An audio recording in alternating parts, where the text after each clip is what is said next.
Alhamdulillah sehat luar biasa. Alhamdulillah. Ya, kalau saya sih memang sebelumnya sudah senang sama beliau dari sebelum saya ada pendekar ini, gitu, ada keluarga pendekar ini. Jadi waktu terus beliau juga lah salah satu, saya pernah cerita tuh di podcast. Salah satu saya join di futsal itu karena sharing-sharing sama Bro Bayu ini. Jadi dengan semangatnya yang waktu itu ngajak aku ke futsal, jadi suatu kehormatan lah Pendekar United. Dengan mimpi yang besar, dengan dream yang besar, kalau ada salah satu menurut saya sih ya, legenda hidup futsal Indonesia di Pendekar United.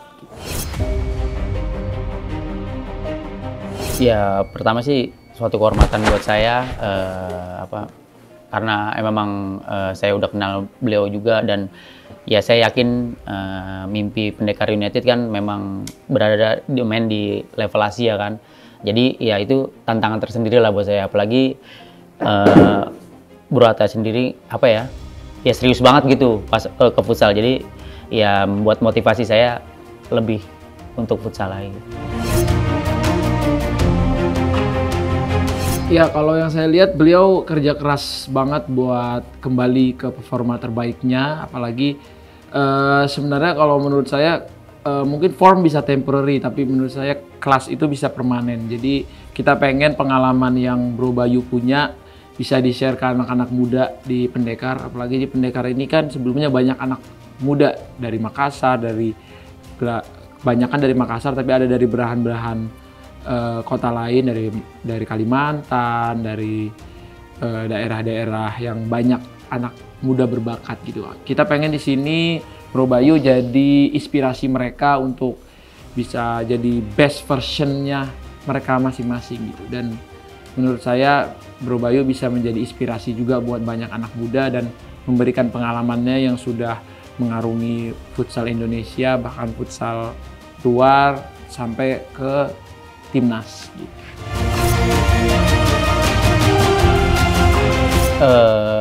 Visi misi Pendekar sih yang membuat saya benar-benar tertarik ya, apalagi dengan Bro Atta mendatangkan Ricardinho ke sini kan, itu suatu keseriusan untuk futsal Indonesia lah kalau menurut saya. Dan ya saya bergabung ke sini ya karena ya saya tahu ini adalah Pendekar ini ya rumah yang tepat untuk saya lah buat di musim selanjutnya. Saya sih nggak ada pressure, cuman saya pengen nampilin yang terbaik di sini, dan saya pengen membantu Pendekar untuk ya menjuarai menjuarai liga di next season. Ya, ini akan menjadi kolaborasi atau duet yang luar biasa, apalagi nanti kita akan banyak pemain baru ya. Bisa dikira-kira mungkin kita punya 9 pemain baru lokal dan juga pemain asing. Jadi dengan punya format pemain-pemain baru ini semoga bisa menjadikan Pendekar lebih kuat dan daripada musim lalu. Dan kita bersyukur juga sih sebenarnya sejak kedatangan Ricardinho kemarin, sebenarnya kita hampir tak terkalahkan di seri 2, tapi ternyata kita kalahnya di seri Surabaya gitu. Jadi semoga dengan datangnya Bro Bayu, dengan datang nanti banyak lagi anak-anak muda berbakat Indonesia, bisa menjadikan Pendekar lebih solid, lebih strong, dan bisa menarik animo masyarakat juga untuk kembali mencintai futsal, ataupun yang belum suka futsal jadi pada suka futsal gitu. Kalau saya sih target saya menampilkan yang terbaik lah untuk Pendekar gitu. Apapun kondisinya ya fight untuk Pendekar di musim depan. Kalau saya yakin ya, karena beliau kan di tim sebelumnya, tim Jakarta juga, kapten juga dia di sana, dia leader juga. Jadi menurutku di sini kita butuh figur-figur leader untuk bisa nge-lead juga ya bareng Ricardinho. Apalagi ini jadi ada leader dunianya, ada leader Indonesianya ada. Jadi semoga akan menjadikan tim yang sangat kuat, ditakuti, dan juga tim yang sangat entertainment menurut saya. Karena menurut saya futsal itu adalah futsal yang entertainment, itu saya lebih suka nontonnya gitu. Pengennya sih sampai pensiun ya.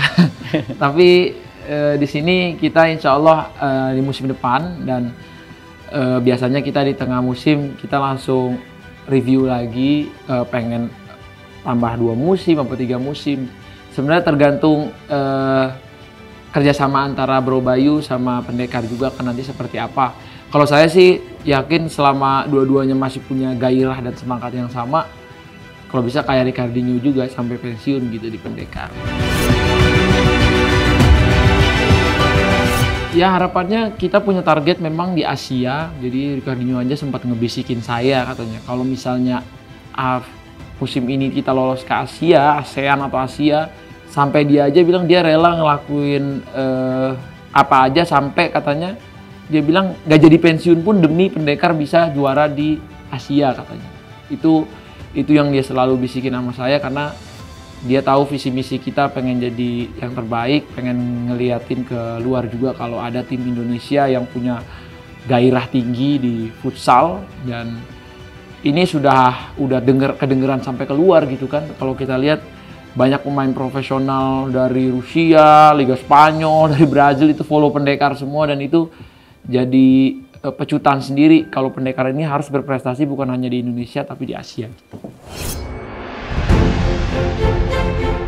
Kalau itu tergantung pelatih, karena saya itu tipikal orang yang kalau udah ada pelatihnya nggak terlalu mau ikut campur. Jadi kita cuma bisa ngasih saran, ngasih idea, tapi kalau untuk di lapangan pelatih yang akan lebih tahu, dan menurut saya kita biarkan pelatih yang memilih. Gitu. Kalau menurut saya sih bakalan lebih mudah sih, karena kan notabene yang pemain yang udah pernah bekerja sama saya juga kan, kayak Fandi Permana gitu kan. Ya mungkin ya suatu tantangan tersendiri lah buat saya gitu, buat bela Pendekar di musim depan, ya sekalian balikin ke best performa saya itu. Wah, ini sih sebenarnya bukan dikasih ya, tapi memang kalau di Indonesia itu BBS tuh dia lengket banget sama nomor 12. Jadi kalau di dunia itu nomor 12 itu kan Falcao ya. Kalau di Indonesia tuh orang tahu BBS, habis itu baru Runtu Boy.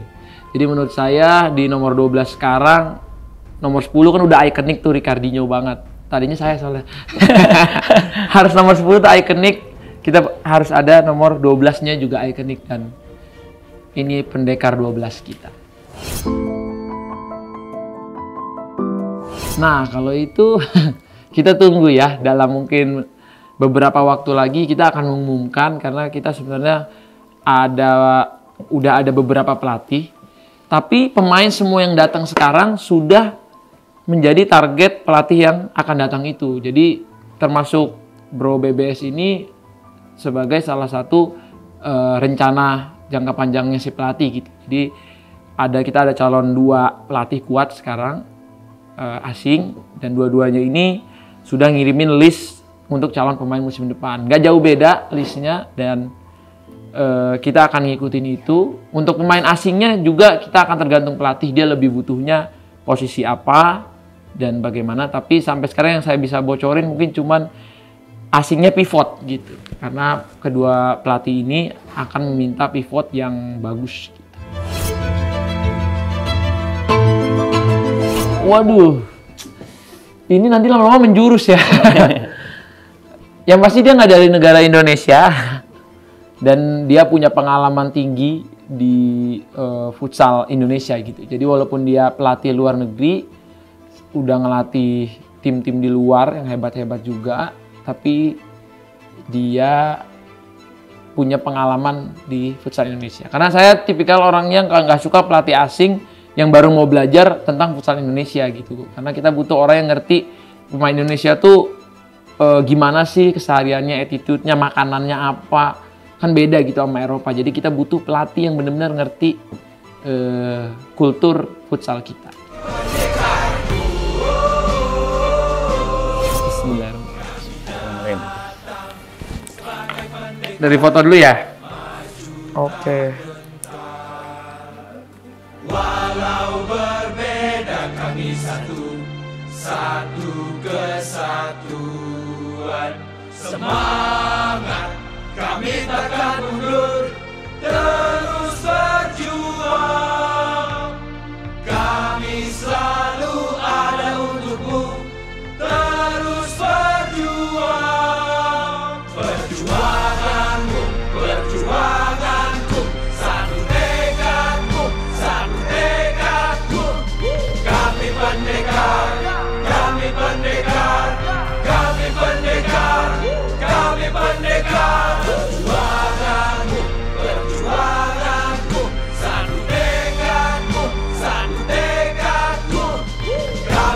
pendekar, kami pendekar, kami pendekar.